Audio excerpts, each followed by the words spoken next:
Hello everyone, we're going to start shortly. We'll be bringing in people from Periscope. This is Dr. Shiva Ayyadurai. I hope everyone's doing well. And we're going to be starting very soon. And here we go. Let me start up my Instagram so people I know are on there. There we go, checking connection there. Hello everyone, this is Dr. Shiva Ayyadurai. It's been a very, very busy day and I hope everyone's doing well.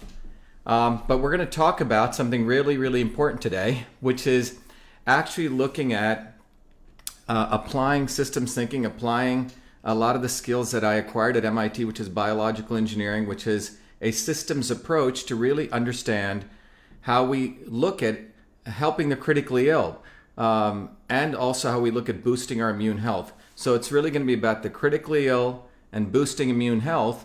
And we're going to talk about it in the context of hydroxychloroquine, which is something that's been out there in the media as a potential thing to really prevent and support people who are experiencing the effects of coronavirus. And we're also going to talk about boosting immune health, looking at vitamin A, D, and C, and contrasting them.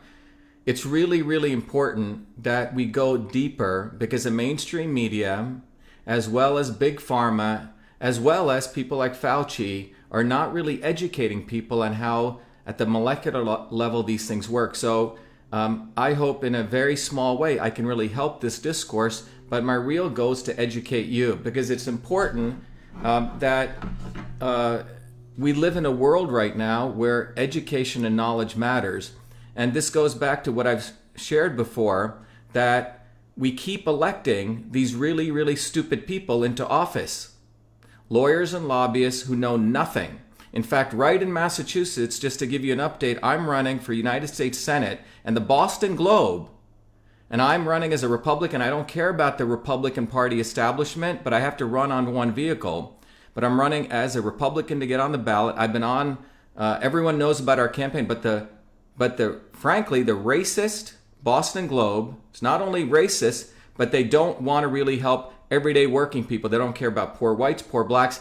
They featured the other three candidates and they left me out. It's absolutely disgusting. So if everyone knows about the Boston Globe, they're a horrible newspaper.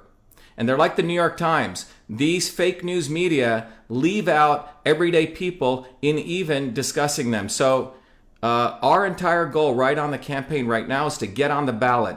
The mainstream media, the big pharma guys do not want to see someone like me on the ballot. So what I want to start with is letting you know, and I'll come back to this, what everyone here can do to help us get on the ballot. If you know someone in Massachusetts, or you know someone, or you live in Massachusetts, if you go to our website right here, what you'll see is at the bottom of this, right below the fold, we talk about you can sign to give us your signature. Your signature will get Dr. Shiva on the ballot. So if you click here, you can literally tell anyone that you know to simply fill out this form, and we will mail them nomination papers that they sign and they send to their town halls. So if you just go right to the webpage, the front page of the webpage right here, and right at the bottom here, it says your signature will get Dr. Shiva on the ballot. If you click here, have people fill out this form, and they have to be in Massachusetts, and then we will ship them nomination papers. We'll mail them on our own cost to them, and then they can send it to their town hall. So that's what I want to first talk to you about. We need to get on the ballot. You deserve one of you. You know, I grew up as a working class kid in New Jersey. Everyone knows this. I worked my butt off to earn all these degrees and to help you. And it's about time that you had someone like you on the ballot. But these three lawyer lobbyists I'm running against, one is Joe Kennedy, one is a guy called Ed Malarkey, and another guy I don't even want to give him any publicity because he's a complete moron. But that's who the Republican establishment is running against me to keep me off the ballot. But we need to get on the ballot. We need tons of thousands of more signatures, and it's really easy to do. We got about 10 days. So tell everyone to get Dr. Shiva on the ballot. If you know friends in Massachusetts, drive them to that page and tell them to get me on the ballot. We must get on the ballot. We must win. Let's go to what I want to talk about today. What I want to talk about today is, first of all, many of you know that I'm a working scientist. If you go to my personal website, vashiva.com, you'll see the fact, learn about all the stuff I've been talking about. I created the first email system, but you'll also learn about the fact that one of the other inventions I've done is this very powerful technology called Cytosolve. And Cytosolve came out of my PhD work, which was really to figure out a way to use a computer to model molecular pathways. You see, when we consume a drug or when we take food at the molecular level, no one really knows exactly what's going on. That's why there's a lot of snake oil sometimes in the supplements business, and pharmaceutical companies don't really care about toxicity. So the technology I developed for my PhD work was a way to resolve that. Using knowledge of what we know of science today, we can take all that knowledge, bring it together, and really model molecular reactions using Cytosolve. So it's really a very powerful way to revolutionize health. And that's really the mission of what we do. It's what I do separate from running for Senate, separate from educating everyone here. And it's really a breakthrough technology for modeling biological functions, such as the immune system. And we do it on the computer, so we don't have to kill animals, and we can do it faster, safer, and cheaper. Just to review, as I've talked about, pharmaceutical industry, I keep telling everyone this, the pharmaceutical industry is dying. They have problems. Their drugs do not make them money. Sanofi, for example, is, their diabetes drug and their cardiovascular drugs are tanking, okay? And the hydroxychloroquine, they produce the name brand like, people who make Advil, it's given them up a boost in their stock. And we'll talk about that, the benefits and the risks about that, so we have a overall view of what's going on. Because if you remember, you typically have three factors. The people like us who want truth, who want to really power our bodies. You have the establishment, the true evil people like Fauci, the Gates Foundation. And in between us and them always comes someone else called the not so obvious establishment. So swimming around Trump, we've been able to very effectively move the trending of firing Fauci, but around Trump are still the pharma guys who still want to get in there. And that's so you need to understand that context. But fundamentally, the pharmaceutical companies are losing money. They're not doing that well. They have serious problems. And what you'll see is the reason is the entire methodology and how they discover a new compound like a drug, how they do in vitro screening, how they do in vivo. These first three boxes are called preclinical, and then how they have to test on humans, phase 1, phase 2, phase 3. This entire process takes $1 to $5 billion. Only 20% of their drugs make it out of phase 1, and many of their stuff have massive amounts of side effects. And we'll talk about that. And the way they build drugs is no different than the way we used to build airplanes. They do they're in vivo. In the old days, we used to come up with a design for an airplane, throw the pilot, and if he crashed, he said, gee whiz, he crashed. And if he succeeded, then you try to explain why it worked. And the reason this occurs is that the entire basis of academic research as an overall, does not promote a holistic way of looking at the body or a holistic way of looking at a disease. What they really promote is a blinded view of looking at the disease, of if you consider the disease something to be, or like the elephant. And it's an old story about the king inviting the 6 blind men, and each one touches parts of the elephant. And none of them really knows what's going on, and this is how academic research occurs. We need to recognize that academic research, people like Fauci who fund the academic research, they keep people in their silos. They never want to see the whole. They want to figure out a little drug for affecting this piece. And so if you want to consider it in this way, the blind men who are looking at the elephant, the guy who's touching the tail thinks it's a brush, the guy who's touching the legs thinks it's an oak tree, and so on. And if they ever got together, you'd end up with a very distorted view of reality. So this is where fake science comes from, because they don't really understand the whole. They don't take a systems approach to understanding any, frankly, phenomenon. That's why they can lie to people that CO2 is a pollutant. They can say, oh, the only solution to health is vaccines, because they do not want to take a whole systems approach to understanding, frankly, any type of biological phenomenon. So when it comes to any type of disease, you always want to blame a bug. So when it came to AIDS, it was HIV. When it came to scurvy, it was some bugs, until it took them a while to realize it was vitamin C, and so on. So the entire pharmaceutical model is based on not treating the whole, treating it as parts, and that's how big pharma confuses every issue. But one of the important things I want to share with you is my life was really dedicated to overcoming this. And if you really look, again, these are the data. The bar chart here represents pharmaceutical companies year over year increasing R&D expenses. And look what? This line represents they're finding less and less new drugs that are making it out of the FDA. Even the corrupt FDA is not allowing drugs out because of the toxicities. Okay? Pharmaceutical companies are spending more and more money, less and less new drugs. And as I've shared before, they don't have this issue with vaccines because vaccines don't go through the same regulatory framework. And you or I cannot sue pharma companies when your child gets injured. You have to go to a vaccine court, and the limitation of liability for death is $250,000. And we've talked about this before. If you want to go review my videos, go to truthfreedomhealth.com, and I have all the other videos. But I always like to give a little bit of summary. So this is what's going on with pharma. They spend more money on R&D. They're not getting approvals. All right.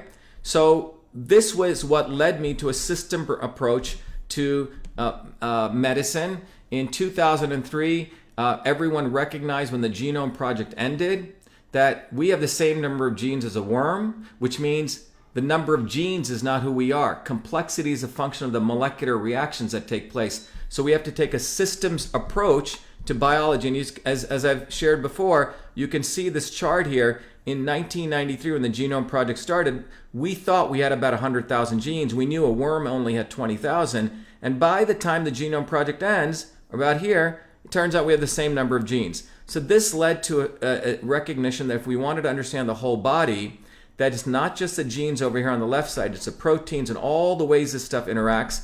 And this led in 2003, when I came back to MIT, to say a grand challenge that the National Science Foundation put out was, could you mathematically model the whole human cell? So imagine you take any type of disease, the immune system, or what we're seeing right now with dysfunction, in the lungs, where the lungs get filled with fluids. Can you actually understand that mechanistically, molecularly? And if we can we figure out what are the right combinations of either drugs or medicines or foods that can really help that? So that really led, as I've shared before, to my creation of Cytosolve. So Cytosolve said, let's look at these little molecular pathways, which are in different papers. If you want to understand a disease, convert them to models, and then use this technology I built, where if this blue circle represents a disease or complex molecular pathway, disperse it, decentralize it among individual models. And that's what Cytosolve was. Cytosolve was a very powerful technology I created for my PhD work, which literally was a major breakthrough, just like email was that I did back in '78. It's a new breakthrough to literally model diseases on the computer. Okay, so what we've been doing is we started using this approach to look at hydroxychloroquine, which I'm going to share with you, vitamin D and vitamin A and vitamin C, so you can start understanding beyond the nonsense that goes on with the mainstream media. And look, one of the things I want to talk about the mainstream media is none of the mainstream media wants me on there. That's why we're very fortunate that we're able to do this, go live. We have a lot of alternative media partners, but even guys like Tucker Carlson, he watches my videos and then he follows. He follows what I do, but he will not put me on because he's so afraid of me either getting more eyeballs or him being exposed and the entire mainstream media being exposed. So he literally tracks me. If you look at what he's been doing, he didn't want to fire Fauci. Then he starts talking about that because he's watching which way people are going in our direction, and their goal is to get eyeballs to them. In many ways, Tucker Carlson is a master grifter. That's what he really is. He's a master grifter. But here, what we want to talk about, and this is why we need engineers and real scientists, everyday working people learning how things work and sharing that, because that's how we get to the light. Otherwise, we're going to be having these opportunists or completely blatant liars who don't want to do it, or other people want just your eyeballs. They'll just say enough. They'll watch which way, Shiva Ayyadurai is going and then put that on just to keep your eyeballs. But they never go deep. They're always followers. So Cytosolve is a very powerful technology that lets us model pathways. And what it really addresses, if you look at the big failed pharma approach, this is the way they're doing it. And what Cytosolve says is we can really start with compounds. We can model stuff on the computer long before we go testing in humans. And by the way, this is how we build airplanes. We don't go just throw a pilot in. We start with a design. We test it on the computer long before we do wind tunnel testing.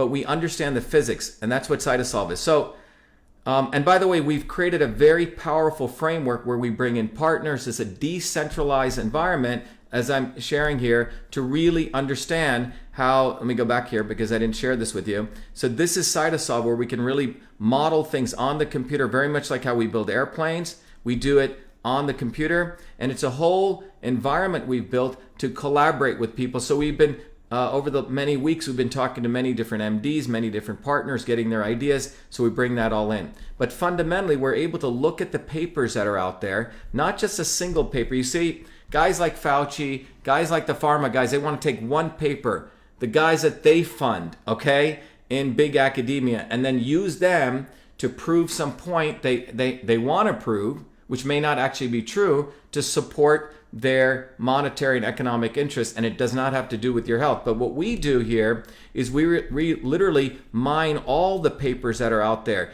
We extract them, we curate them, we find the molecular mechanisms, and then we organize it. So what I want to talk about today is that if you go look at some of the other videos I've shared with you, that the old model of the immune system, there was an old model of the immune system which was two boxes, which was the innate system and the adaptive system. That's it. And about 4 months ago, I was invited to give the distinguished lecture. I was very honored to do that at the National Science Foundation, because people know that I'm one of the leaders in precision medicine, one of the leading guys in systems biology.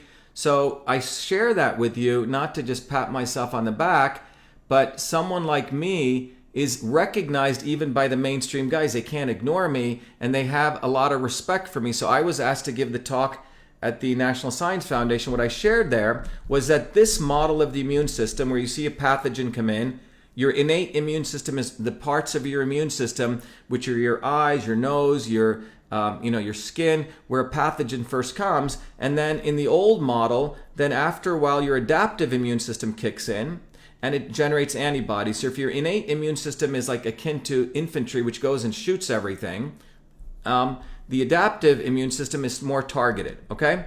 And what I shared at the National Science Foundation was this old model is actually very old. It's around 50 to 100 years old. The new model that I have put forward is that you have the microbiome, which is a 60 trillion bacteria in your gut, the virome, which with 380 trillion viruses, the innate system, the adaptive, the interferons, and the neural system. This is really a much more better model of the immune system. So we have 6 trillion human cells, 60 trillion bacteria, 380 trillion viruses. So why am I sharing this with everyone over and over and over again? Is because the mainstream media, be it CNN or Fox News, all these guys who want little eyeball actions, they never will talk about immune health. But as we're doing this educational process, you see some of the other people picking it up. They don't want to talk about immune health. The reason they don't want to talk about immune health is because their advertisers are all big pharma guys. If we started saying, hey, vitamin D and vitamin C and vitamin A, these are stuff you could get for pennies. They don't want you to talk about that. They want to make the problems very complicated. And they have their army of big pharma trained, victimized MDs always wanting a drug. Okay? They always want a drug. It's not chic to say, hey, how about you get some vitamin D and A and C or zinc? That's not chic because they can't really bill for that. Okay? They need to promote some aspect as though they're the wizards who got their medical degree education. And I'm not attacking the MDs. They're part of the big pharma education. So what we want to talk about is this, right? The fact is you have 6 trillion human cells, you have 60 trillion bacteria, 380 trillion viruses. And the reason this is important is we are in a sea of germs. We have germs inside of us. We have germs all outside of us. Let me repeat that. We live in dirt. We live among germs.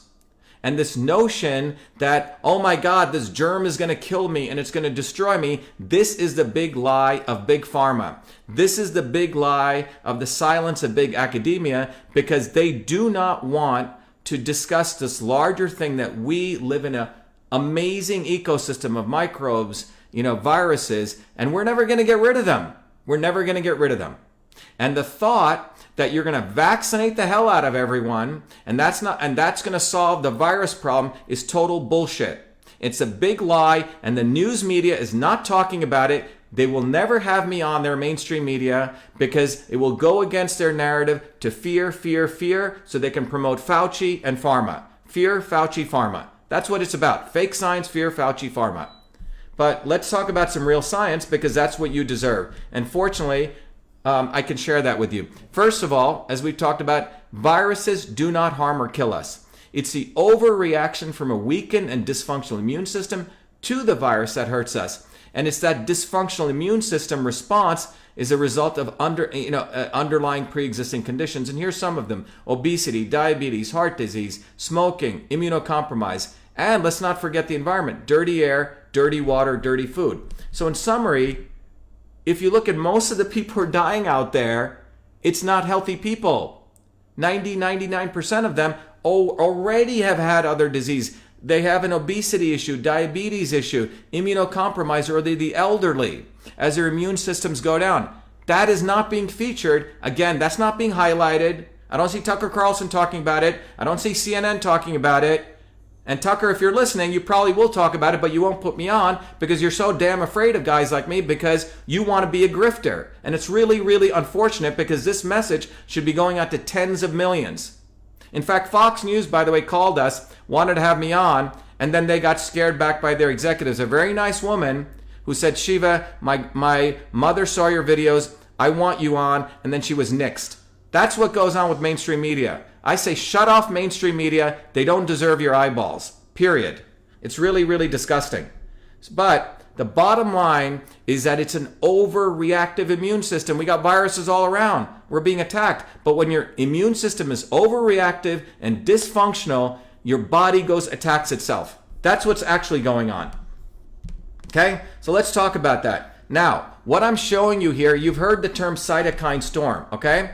So what is a cytokine storm? I'm going to walk you through this now, and this is what's going on. What's going on is that your body has these multiple systems of the immune system.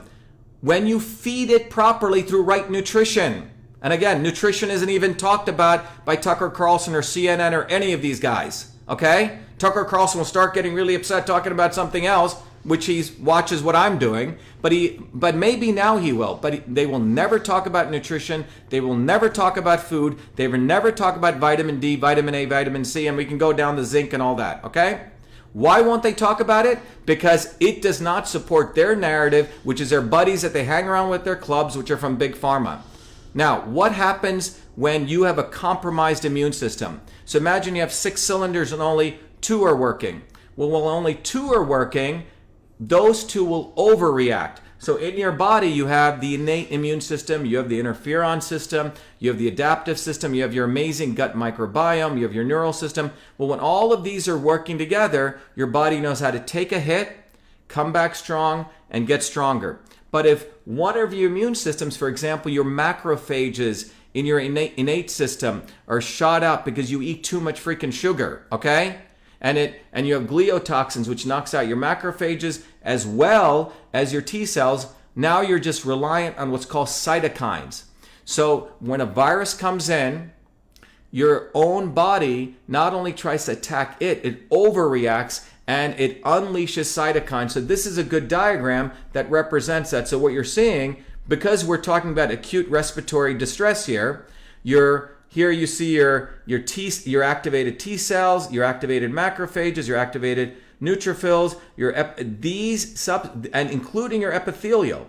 All of these little black dots unleash a cytokine storm, and that creates acute respiratory distress, okay? So what's going on is your own body is attacking your own body, okay?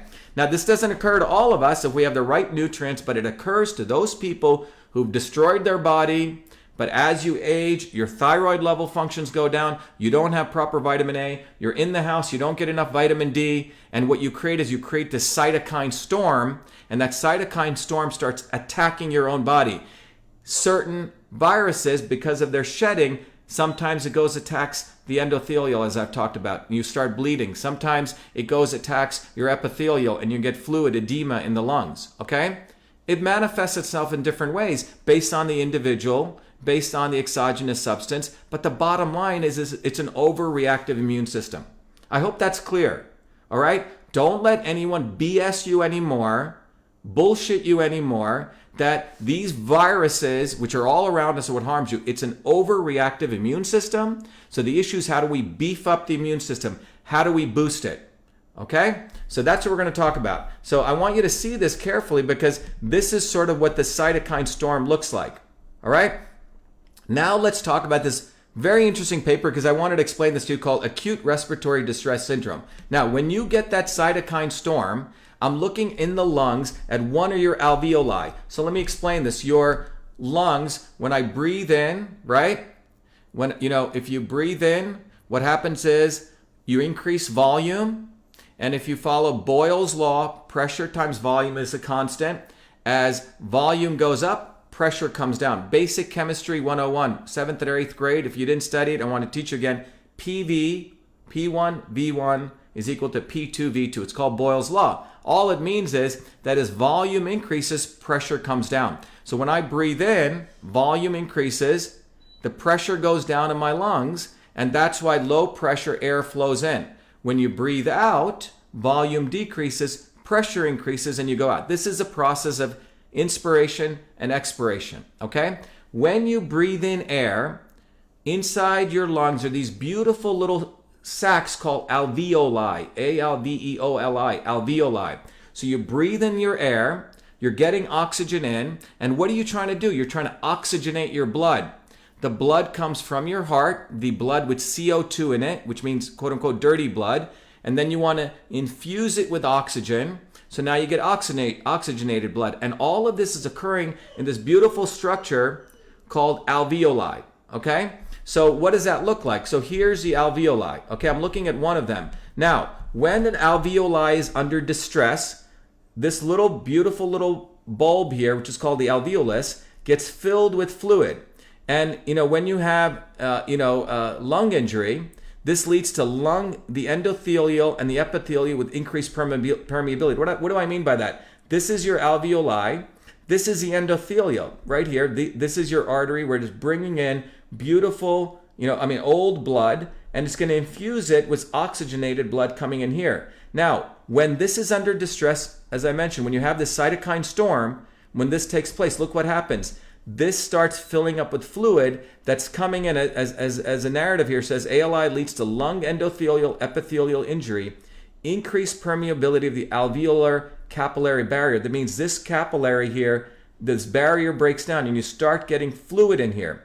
And this, by the way, to people on Instagram, you can go see this on Twitter, etc. And this permeability, you have the activation of all these macrophages, which is from your innate immune system. And fundamentally what happens is you start having the cytokine storm in here, and look what happens. You get fluid buildup, okay?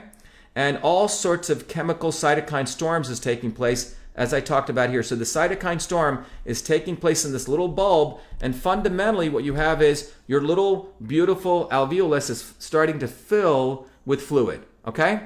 So you're filled with fluid. Now, if you catch it earlier on and people feel that, that's why some people are being put on ventilators. Now, what does a ventilator do? Now, people who have healthy lungs, you really have to wonder how much ventilation do you need. If you start pushing that in there, what are you doing here? You're going to start pushing air into a place that's already filled with fluid. So let's think about that. Let's apply basic, simple physics here. You're already filled with water, and you're filling this with air. Well, you know what? You can cause more damage as a function of the amount of air that flows. And now this is an article that just came out, today, a bridge between life and death. Most COVID-19 patients put on ventilators will not survive. So let me talk about that.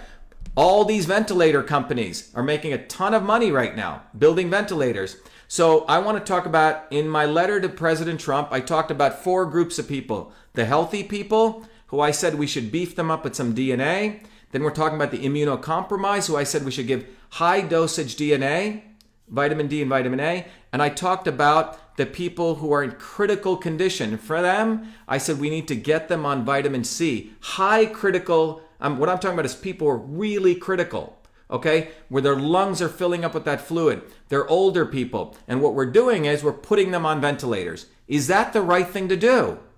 You saw one doctor who put out a very interesting video saying he's in the ER and he's seeing people basically, they're turning blue. They're basically suffocating, guys. They're suffocating. These ventilators are suffocating those. I'm not talking about the people whose lungs are okay and they're almost getting there. I'm talking about the really critically ill people. So, article from mainstream media, they're even admitting it right here. What the article says right here is that, bridge between life and death, most COVID patients put on ventilators will not survive.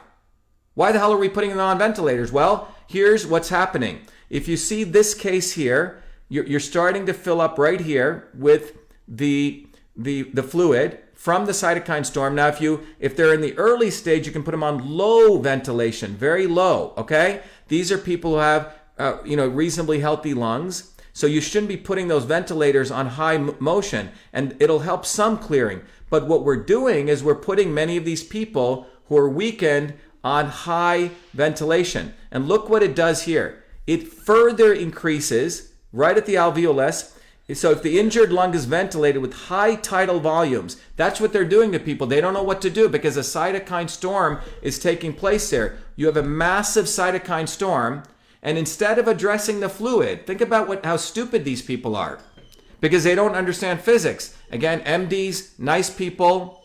They got the hospital administrators who are making money selling the ventilators. So they're telling to put these people who are, as a fluid is building up, put them on ventilators. Am I saying ventilators are not the right thing to do? What I'm trying to say is, if it's low pressure, as people are in low conditions, not that critical, perhaps it could be valuable. But people who are very, very critically ill, whose lungs are really filling up, look what happens. This is what's occurring, and this is a wonderful paper that came out a couple years ago talking about this.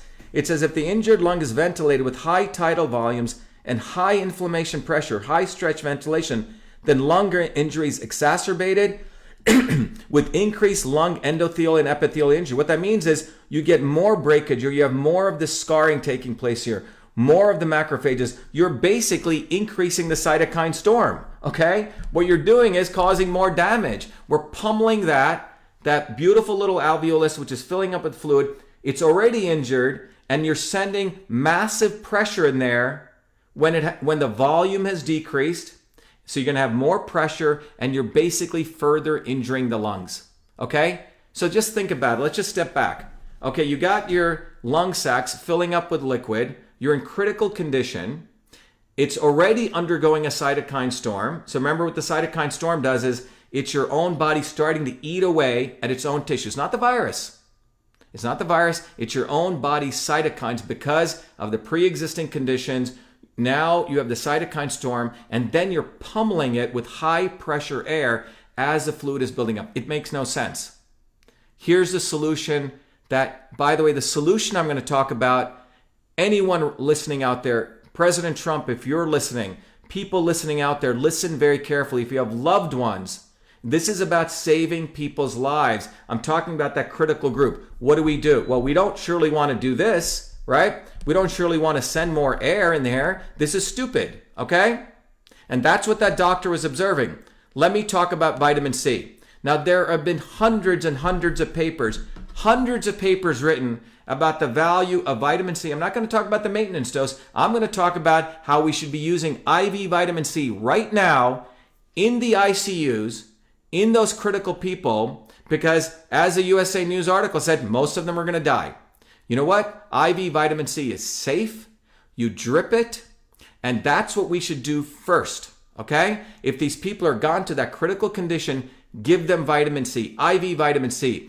Even in the ICU dosage, it's already in the in the protocols, 15 to 30 grams. I proposed a much higher thing in that critical condition, around 50 to 100. What I told President Trump, we should go in the critical situation on 100 grams. We should be titrating it over a period of 24 hours.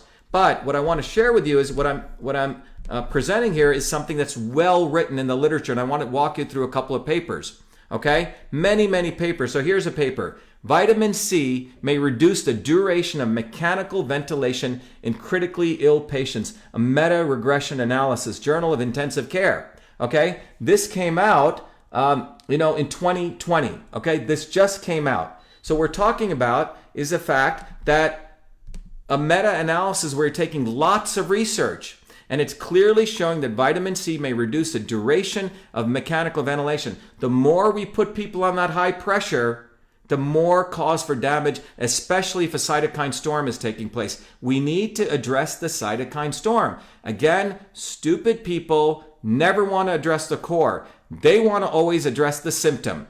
They never want to address the core, and this is so reprehensible that Anthony Fauci, supposedly with a little MD tag, is not even talking about this.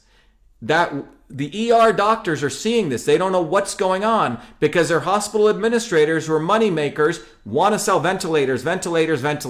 Okay? But as you can see right here, it says vitamin C may reduce the duration of mechanical ventilation in critically ill patients, a regression analysis. Let me give you another one.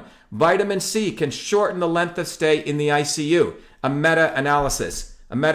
Again, you won't see this from CNN. You're not going to see it from Tucker Carlson. Tucker may do it now because he needs eyeballs.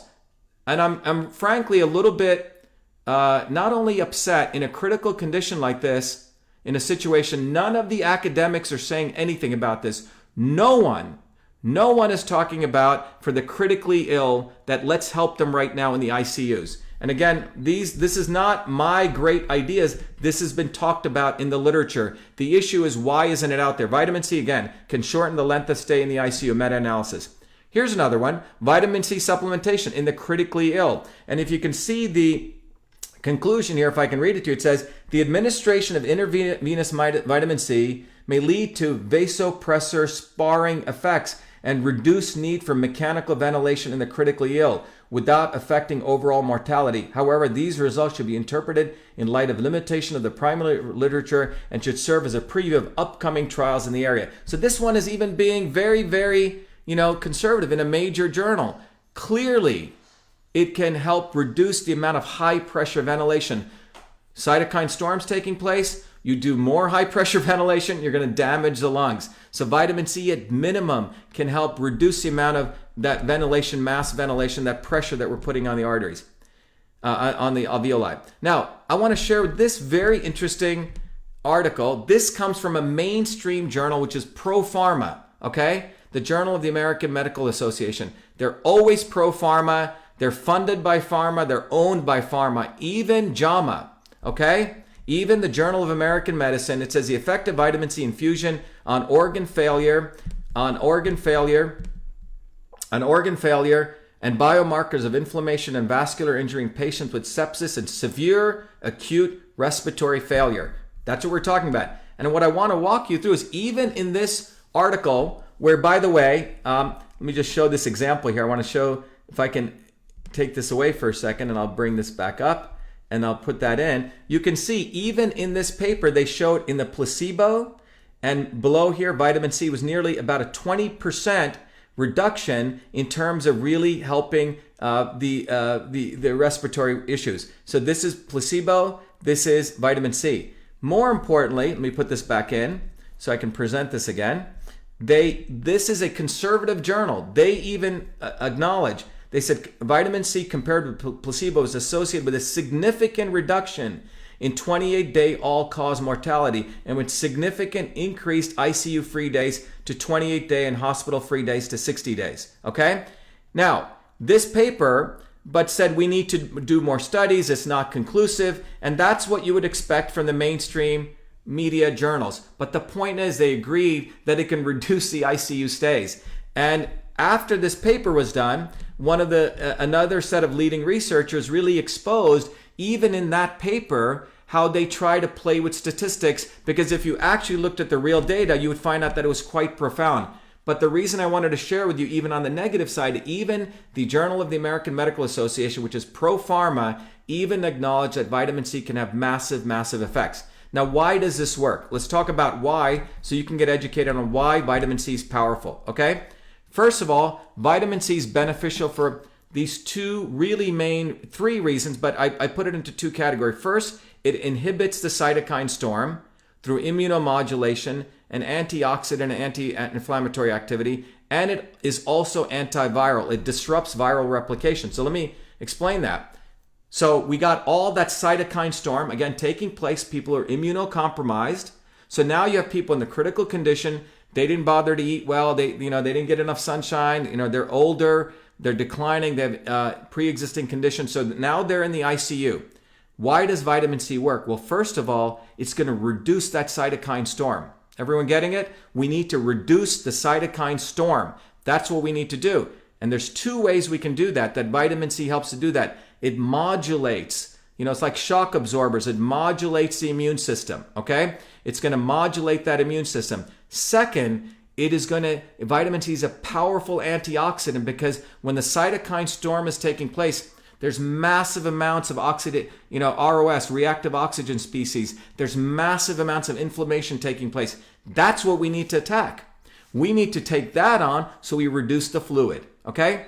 Basic, common sense. You got this bubble, this balloon filling up with water. We need to get rid of the water. We need to drain the water. We do that with immunomodulation, which means fight the cytokine storm, and we do that with antioxidant and anti-inflammatory activity. Vitamin C, but you got to give it in high dosage, so it has a therapeutic and pharmaceutical type effect. The other thing is vitamin C is antiviral. It'll actually disrupt viral replication. So when we actually ran this through, our process with Cytosolve, by the way, a big pitch for Cytosolve here. Cytosolve is an amazing technology I've talked about. It's something I invented. I invented many other things besides email, Echo Mail. You can go read it on vashiva.com. But Cytosolve is one of my proud inventions, as much as email, because we literally are able to interconnect molecular systems. We have a methodology to go down to the molecular level, and we can also use this technology to educate you, as I'm doing today, because I want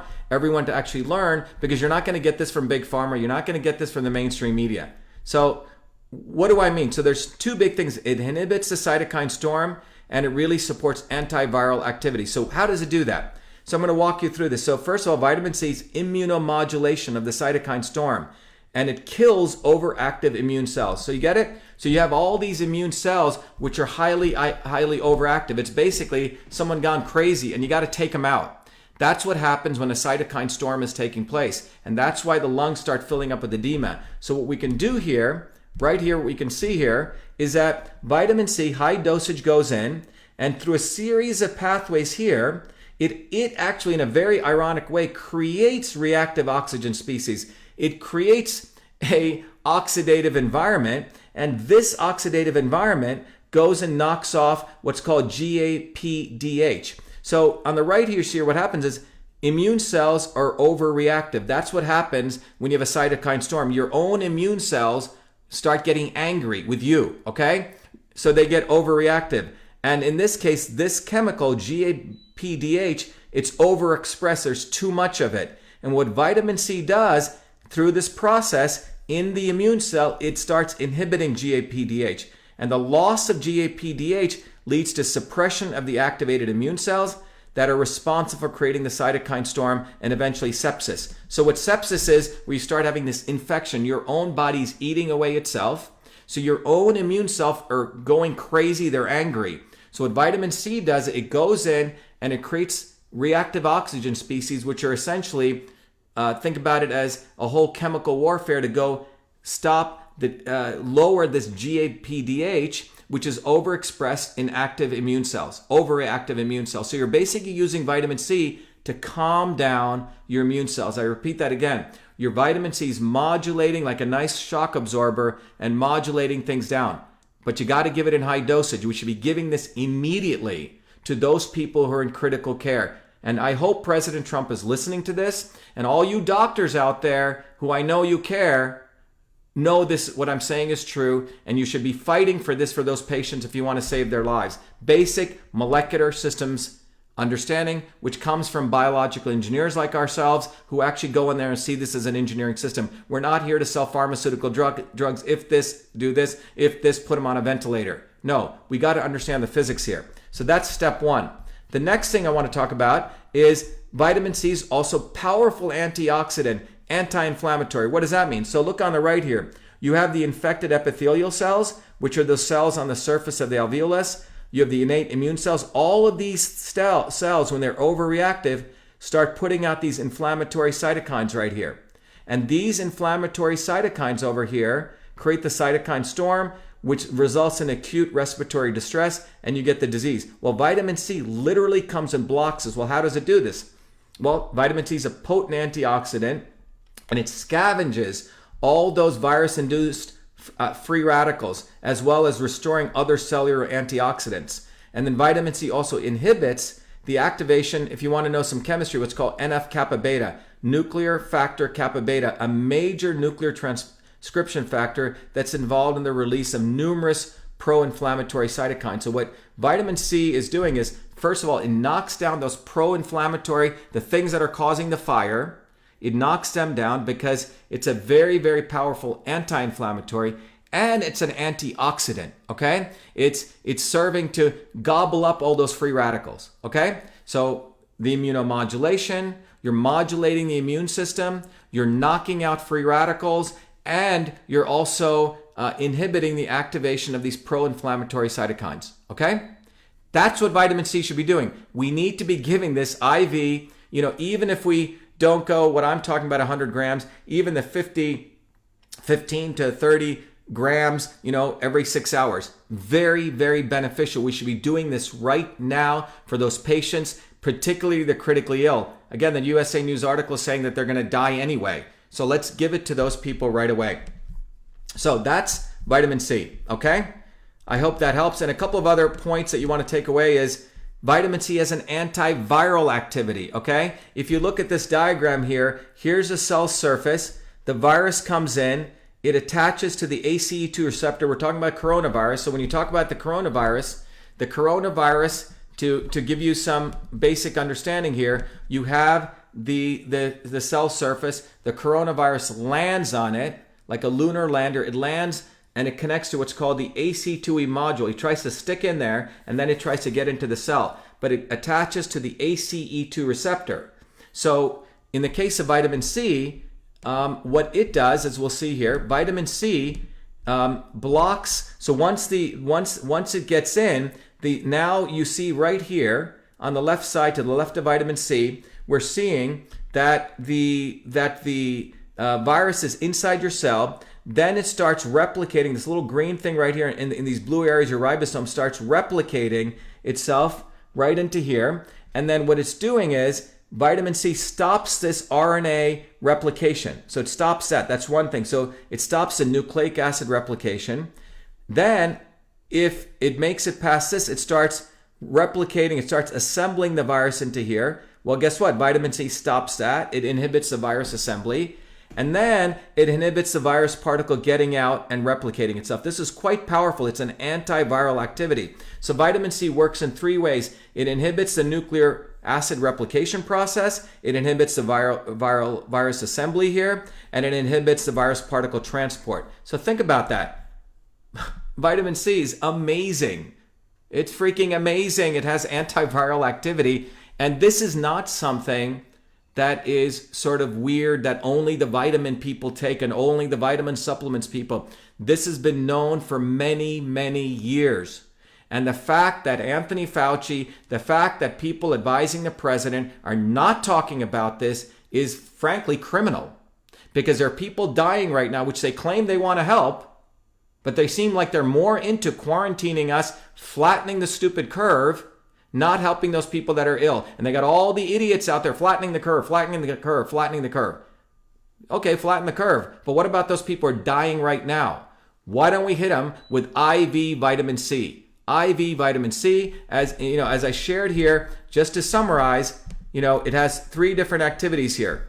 It inhibits the cytokine storm through immunomodulation, antioxidant, anti-inflammatory activity, and it's antiviral. It disrupts the viral replication. Disrupts it by taking on GAPDH. It is anti-inflammatory. It stops the cytokine storm by taking away the oxidizing agents or reactive oxygen species, and it takes out NF-kappa beta. It inhibits the activation. And then finally, it's got antiviral activity. It stops this entire viral replication process. And by the way, here's some other important things. It increases cellular immunity, right? of your white blood cells, neutrophils. It increases humoral activity of your B cells and the antibodies in your adaptive immune system. It increases antiviral properties in your interferon system. It increases energy by providing necessary electrons for the movement of your mitochondria. It limits the main source of fuel of pathogenic organisms, sugar, when provided in those high dosage, and it maintains structural integrity of your cells by collagen formation. So think about this. Vitamin C is like an amazing, powerful weaponry. Much better than any pharmaceutical drug at this point for those critically ill patients. Meanwhile, we have a bunch of hospital administrators forcing everyone on ventilators. So just think about that. What's going on to this country right now and to people who are critically ill. Yet, IV vitamin C, cheap. And the problem is, I was speaking to a friend of mine who's a medical doctor. Well, we got to give drugs, hydrochloroquine. Yeah, okay, we're going to talk about that shortly. But they don't want to talk about vitamin D, A, and C. They've been so brainwashed. MDs are so brainwashed with big pharma. They're frankly become stupid. It's absolutely insane that we're not in critical care giving people IV vitamin C. So that's one of the things I proposed in the letter to President Trump. I tweeted it to him because God knows all the idiots that surround him if they're even going to open it up and give it to him. So we tweeted it at him. So President Trump, if you're listening to this, you got to help people by recognizing that it's IV vitamin C for the critically ill. Let's start saving lives. That's why the title of this is Saving Lives. Let's talk about topic number 2. Let's talk about vitamin D and A. Okay, now let's move to, because I want to have the discussion of hydroxychloroquine. Let's talk about that. Now, people are saying, let's give hydroxychloroquine. By the way, hydroxychloroquine is going to do nothing for people who are critically ill, and putting them on ventilators is going to do nothing. That's, let's say, the highly critical group. Now you have people who you think are asymptomatic. You have a family member who's got it. Someone's got it.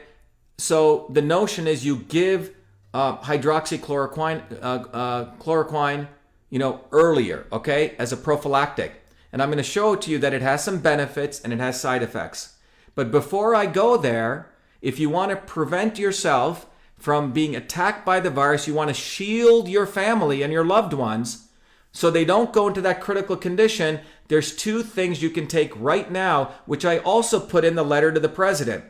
Which was, let's take people who have COVID-19, who've tested positive for that. Let's take people who are immunocompromised, which is the next group. Let's take people who are healthy. Now, the first 2 groups, people who have COVID-19 or in their family area or people immunocompromised, high dosage vitamin D. You got to give a big shot of it, 50,000 IU for 2 days.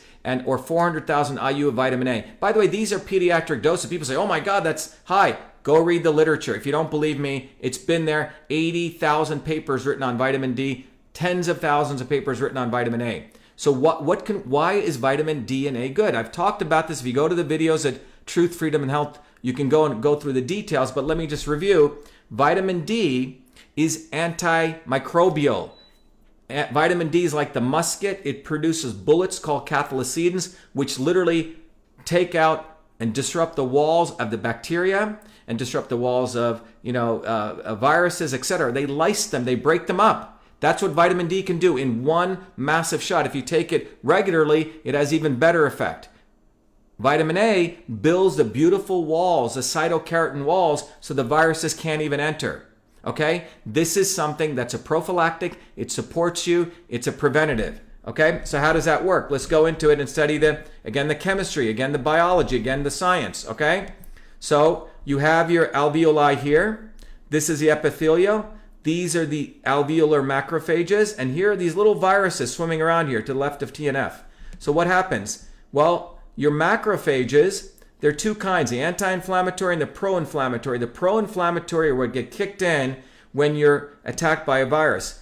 And what those macrophages have the ability to do in the presence of vitamin D is they create these particles called CAMPS, cathelicidin antimicrobial particles.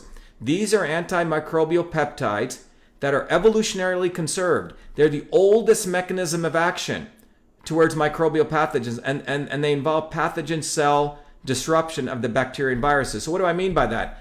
You get vitamin D, hopefully if you get it from the sun, the UVB radiation, your body takes that sun and it creates vitamin D. Then that vitamin D is like your gun, okay? The vitamin D goes through a series of processes and it creates its bullets called cathelicidins, which literally disrupt the cell membrane. And these cathelicidins go back for millennia. They've been around. They're like one of the oldest antimicrobials. And again, unfortunately, the poor victimized MDs of Big Pharma don't even know this.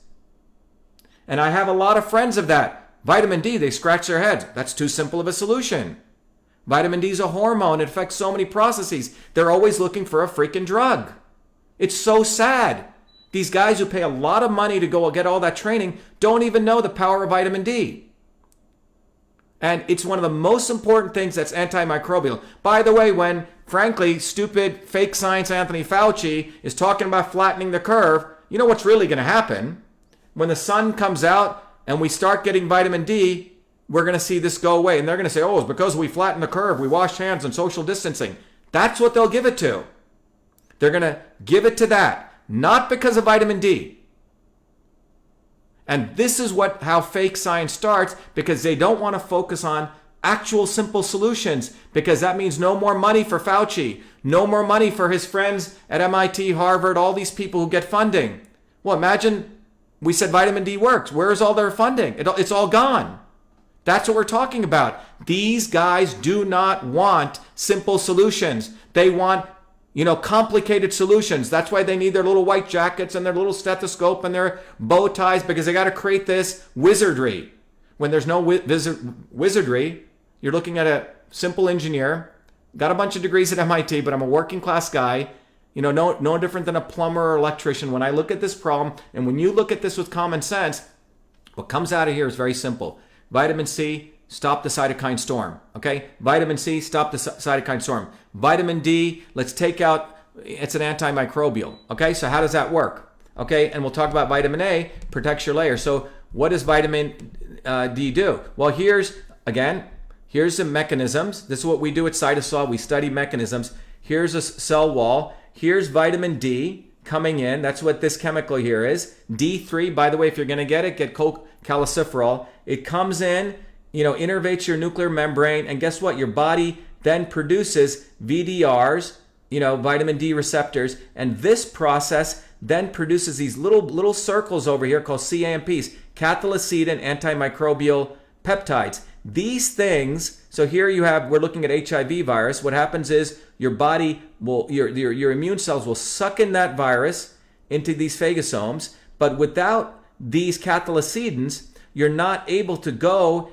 and capture them and then lyse them and take them out. So let me show you here. This was a very nice paper that came out, and what it shows is this is a paper that just came out, in fact, March 2019, 1 year ago. Look what it says. Almost all cathelicidins show in simple media direct antimicrobial activity against many different bacteria, viruses, fungi, and parasites. And by the way, these are these cathelicidin molecules. This is in pig, this is in chicken, and this is in humans, LL37. And you can see here that right here that the bacteria, as you give more and more CAMPs, look what happens. It kills bacteria, but it also does the same thing to viruses. By the way, those people on Instagram, when we end, I'll restart it again. So please come back about 1:42. Instagram has this problem that it only lets you go for an hour, so I'll restart it right when this ends. Now, what does happen is cathelicidins literally attack a bacteria, and these cathelicidins, see these little triangular red things? These are things that literally go around the bacterial membrane or the viral membrane, and they literally break it up. They destroy the virus or the bacterial membrane. They're like bullets. And I'll show you another example here. This is a control, this left column, and we're looking at different types of cathelicidins effects in pig, in chicken, and over here on humans. And what you see here is quite fascinating. I'm looking at the humans. Here's a beautiful bacteria that's preserved, and here you can see it's being disrupted. Same here in another case, that literally the cathelicidins go blow up and disrupt the bacteria. So bottom line, again, this is not my work. what I'm a systems guy, I put together and connect the dots with tools like Cytosolve. What we're seeing here is that vitamin D is a powerful antimicrobial, but it has many, many other effects, okay? I don't want to just limit it to that. But bottom line, what vitamin D is doing is it's protecting you. So when people have in critical condition, or if you're with people who are hurt or they're infectious, please take vitamin D. If you don't believe me, go read the papers. I'm going to do it for myself. It's up to you if you do it for yourself. I take anywhere between 5 to 10,000 IUs, but those people are surrounded by infection or have COVID-19. Take high dosage, as I've written to the president, if you want to review it. 1 second, I'm going to really start this up again. And I'm going to go live again. There we go. People will be coming back on Instagram. So that's how vitamin D works. Now, let's go on to vitamin C, okay? Vitamin A. Vitamin A, as you age, one of the things that happens is your thyroid level goes down. You get less vitamin A because your body's not able to convert those beautiful green vegetables, those carotenoids, into vitamin A. Vitamin A, as also I recommended to the President of the United States, that we should give high dosage vitamin A, about 400,000 IU for 2 days, about 50,000 IU of vitamin D for 2 days for people who, again, as a prophylactic, if you're surrounded by people who have it and you want to protect yourself, or you take the regimented dosages if you're a healthy person. And what vitamin A does, it literally produces these beautiful walls, as I show you here. So here's your cells in green. Look at those beautiful red, walls. So these are cytokeratins, okay?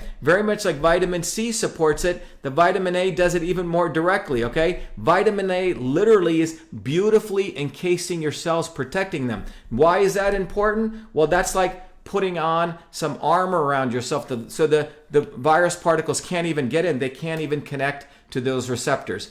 That's why this is important. It's really, really important to understand the power of A and D as a preventative as well as a curative measure for you or people who are under stress. Okay? So there you go, vitamin D and A. Now, having given that, let's talk about hydroxychloroquine. Okay, everyone ready?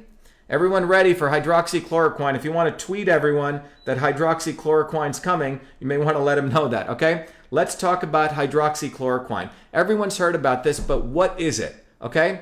So hydroxychloroquine, by the way, it's preventative. There's a number of people saying it, and there's seems to be some very positive beneficial effects of it, giving it way earlier on. Again, we've talked about the critically ill. Forget hydroxychloroquine there. You gotta hit them with the vitamin C IV. But now we're talking about people who think they're gonna get it as a preventative. So what people have said is, hey, let's give people hydroxychloroquine as a measure. President Trump has said this. And so I wanna have a objective view of this, okay? And what you see here is, in fact, the Indian Council of Medical Research recommended all healthcare workers, those who are involved in the care of suspected confirmed cases of COVID-19, take around 400 milligrams twice a day on day one, followed by 400 milligrams once weekly for the next 7 weeks to be taken with meals. And they also said asymptomatic households, which means people are not showing the symptoms, household contacts of laboratory confirmed cases, may be prescribed 400 milligrams twice a day on day one, followed by 400 milligrams once weekly for the next 3 weeks to be taken with meals. So what this is saying is that if you are a medical worker and you're interacting with people who may have it, if you went to a lab, you went to visit someone, that this could be protective for you. So what is hydroxychloroquine and how does it work? So I want to educate you on this because, again, the media does jack about this. They either take Fauci's positions or they want to promote, very few people want to promote Trump's position, but or they promote it. Some people do. Some of the grifters will support it, right? The people on Fox or CNN, they'll support it without really understanding why. But it's important that we go back to basic science. This is not a left or right issue. This is about life and death. It's not left or right. It's not Republican or Democrat. So let's talk about that. So what are we talking about here? So let me go back to the slides here. So what are we talking about? So here, what we're talking about is, let me take you a closer look here. If you look at the cell wall here, that's what we're looking at. So we're looking at a wall. And as I've shared before, this little orange substance here is called the ACE2 receptor.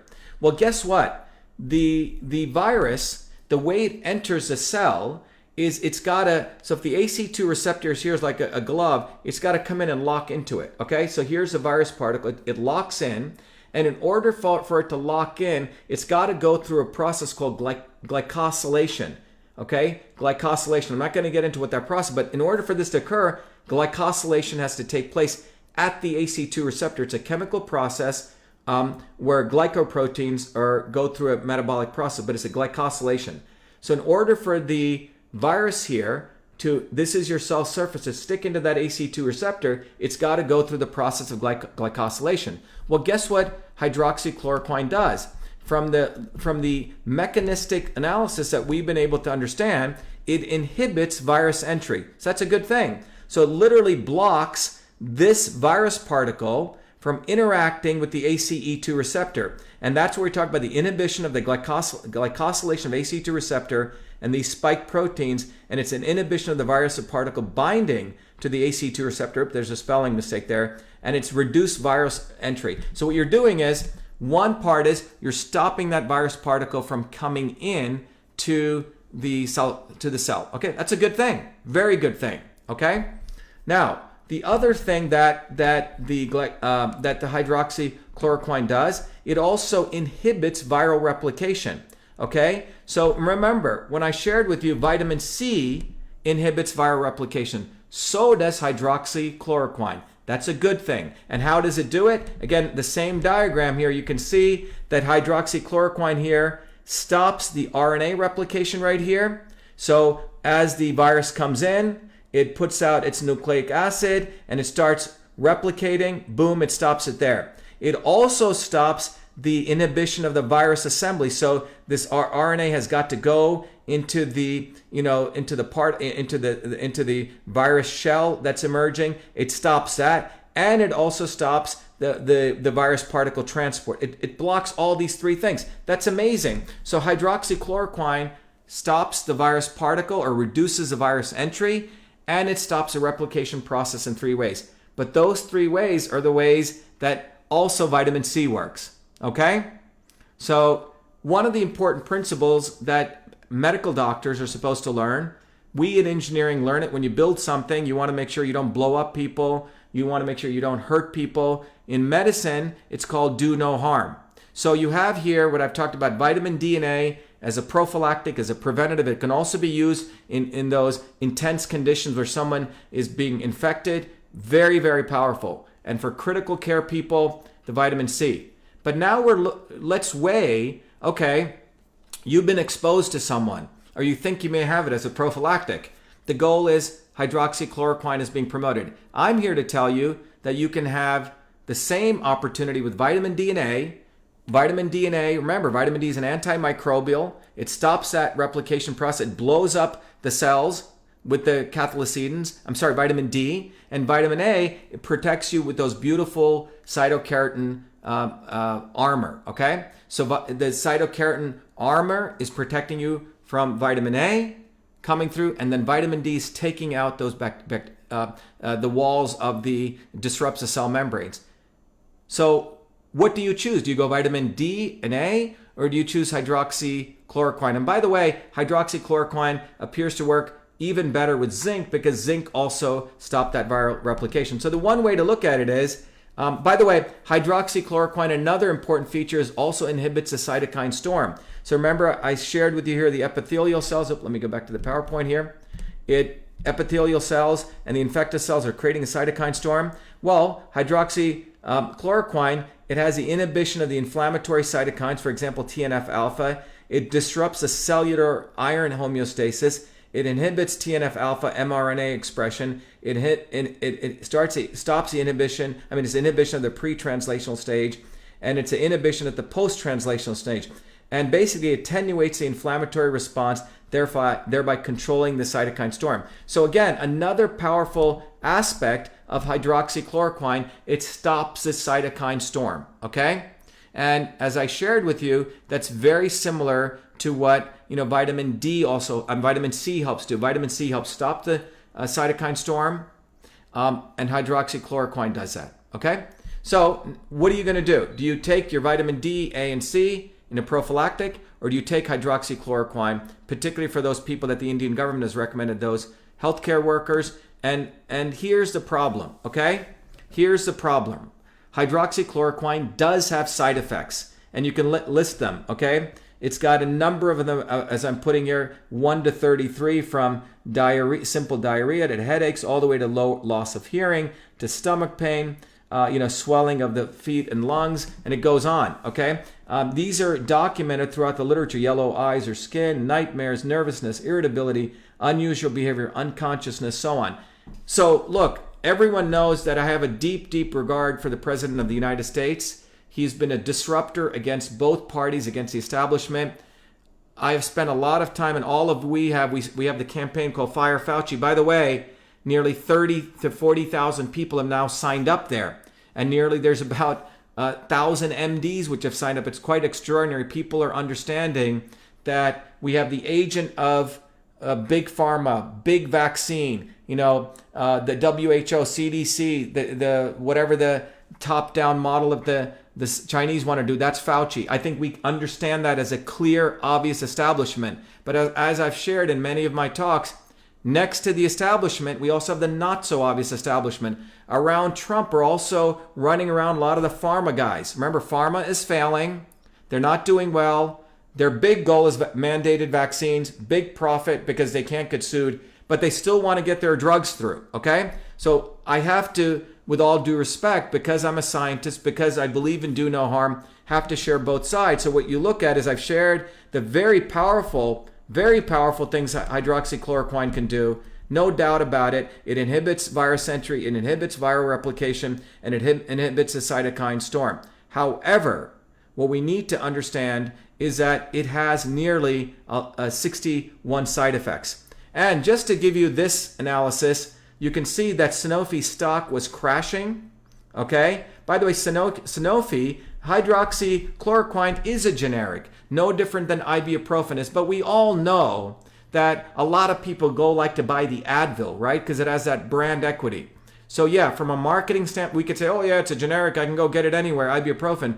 But people still trust the brand. The brand has a lot of value. Well, in the case of Sanofi, which is a French company, Plaquenil is their brand version of hydroxychloroquine. And look at what happened right after Trump announced their stock, which was which was tanking here, nearly to 70, has in fact got almost a 30%, 20 to 30% boost here. Okay.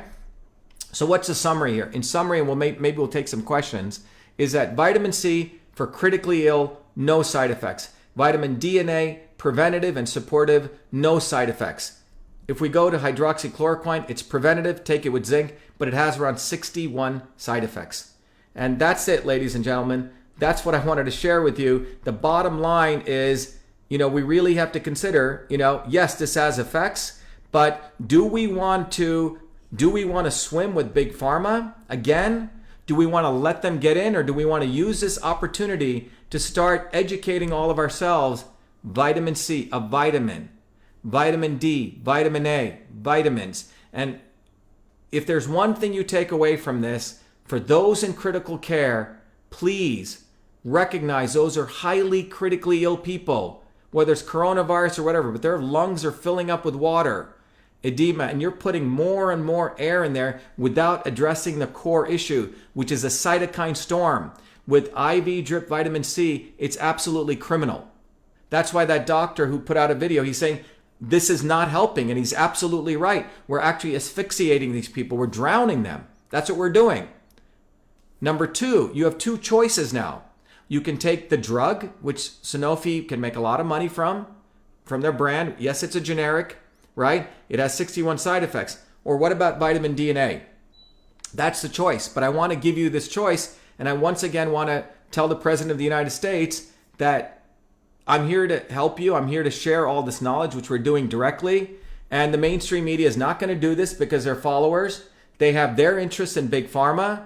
To the extent they'll watch my video, see how many hits they got, then Tucker Carlson may carry it because it helps him act like though he cares for people.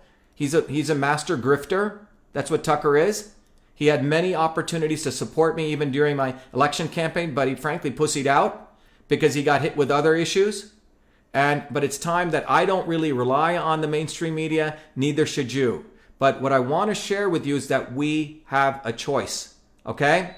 We have a choice here that we can go the big pharma route or big vaccine route. That's what Fauci is. But remember, the pharma sharks around there. Hydroxychloroquine, yes, it does some important things, but so does vitamin D, A, and C, okay? But we've been imbued by our victimized MDs. It's got to have a long name, hydroxychloroquine. Oh yeah, then it's a medicine, like my friend. Oh, don't say anything against it. Look, I have to tell the truth, right? That's what we're doing here. And this is based on science. This is based on a mechanistic understanding of what's going on at the molecular systems level. All right, I'm going to take questions if we have any. Let me see what we got here.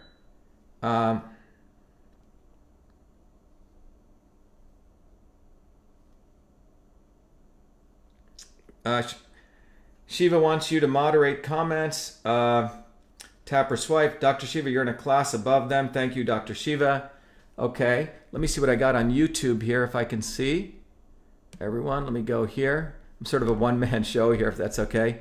What is IG Live? Free speech. Oops. I guess we get any people here? Save free speech. In full bloom. Oops. Sorry about this, guys.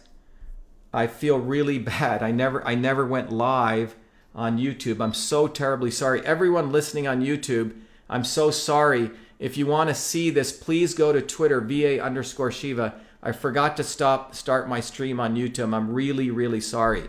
Terribly sorry. If you guys want to go, please go on either Facebook or go on to Instagram or go on to VA_Shiva. I'm very, very sorry about that. All right. Jen, is there any questions you want to send me? Jen Bennett, any other questions we got here? Let's see over here. We're restreaming here.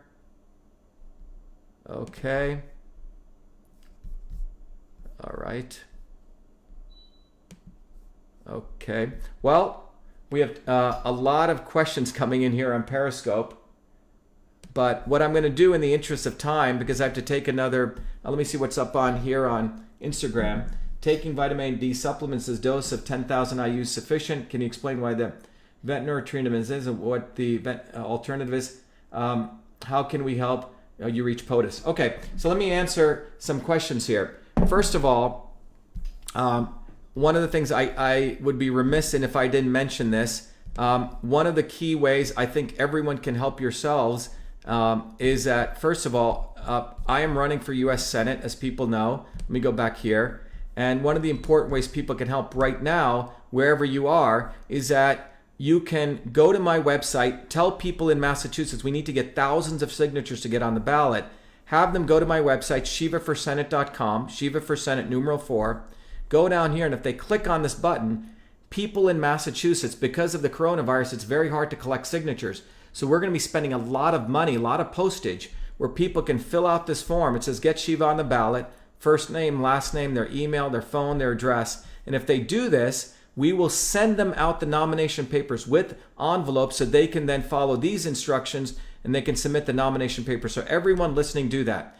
The other thing people can do to help yourself and our campaign is if you go to donate right here. Oops, I didn't transition. Sorry, guys.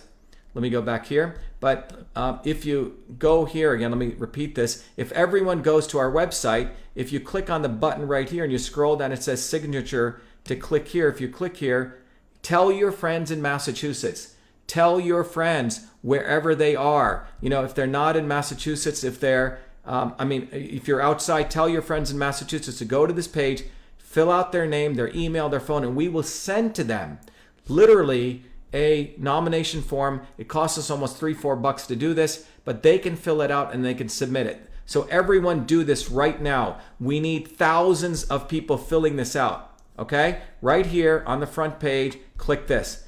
The other thing people can do is donate to our campaign. We need money, to win. But most importantly, when you give me money, I give you something, knowledge, which is if you donate 25 or more, If you click 25 or more, one of the things that happens is you get this great book called System and Revolution and an amazing application I built called Your Body, Your System. And what Your Body, Your System lets you do, it lets you use a whole new methodology I've built from engineering systems theory to understand your body as a system. This is called transport, conversion, and storage, where your body is. Then you have the ability to understand how your body is in dysfunction, which is what we call disease, and how foods, supplements, and these things can help you bring you back into alignment. So what I want to share with you is please go do those two things. Support our campaign right now, Shiva for Senate, and also make sure that you tell your friends in Massachusetts that Dr. Shiva needs to get on the ballot.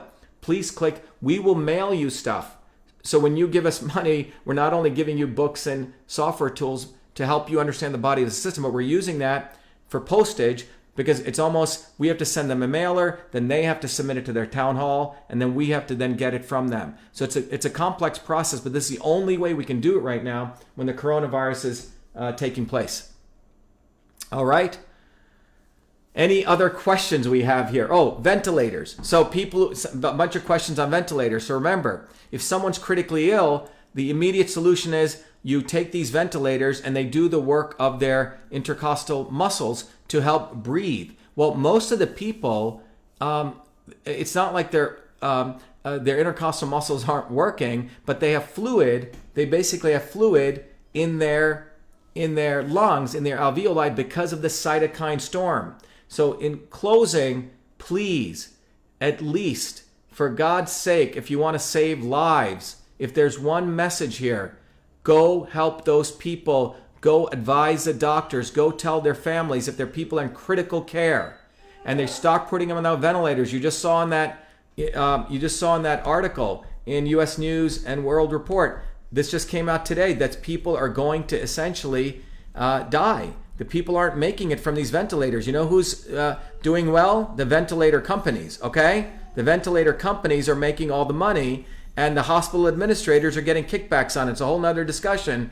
But the ventilators are not helping those people who are critically ill. So while Andrew Cuomo is talking about ventilators and Gavin Newsom is talking about ventilators, two people who are frankly idiots who know nothing about medicine, and they basically, their model is essentially the lobbyists support the lawyer lobbyists. How much funding will they get from those ventilator companies? But the bottom line is it's not the ventilators. What we need to really think about is their lungs are being filled up with fluid. It's critical situations. Those people can massively benefit from IV vitamin C. And again, let me share this again with you so we understand what we're talking about here. This is a report right in U.S. News and World Report. Most COVID patients put on ventilators will not survive. They can survive. We can give them a really, really good shot with all the research that's been done if we give them IV vitamin C. Okay? All right. In the interest of time, I want to wish everyone a wonderful evening. If you want me to do anything else, please, I'll be talking more about a couple of other protocols. We'll be going into zinc and a couple of other things tomorrow. This evening or tomorrow evening, I'm planning on having a bunch of doctors with us, okay? Depending on how I feel. It's been, as many of you know, I have to do my science. I'm running a federal election campaign in the midst of fighting, the deep staters here, 3 lawyer lobbyists who do not want to get me on the ballot. And then I also have to do this stuff. So excuse me if we don't do it tonight. We may do it tonight. I'm going to have a number of physicians on who will talk about how they use DNA in therapy. We'll have some physicians who work with other physicians in the emergency room of the power of vitamin C. So I want to really drive this. So we're going to have a couple of people on. And go to Fire Fauci. Go to support our campaign. Go to truthfreedomhealth.com. Use all these resources that I'm generating to help you. God bless everyone, and I wish you the best. Be the light, and let's continue the fight. Thank you. Be well.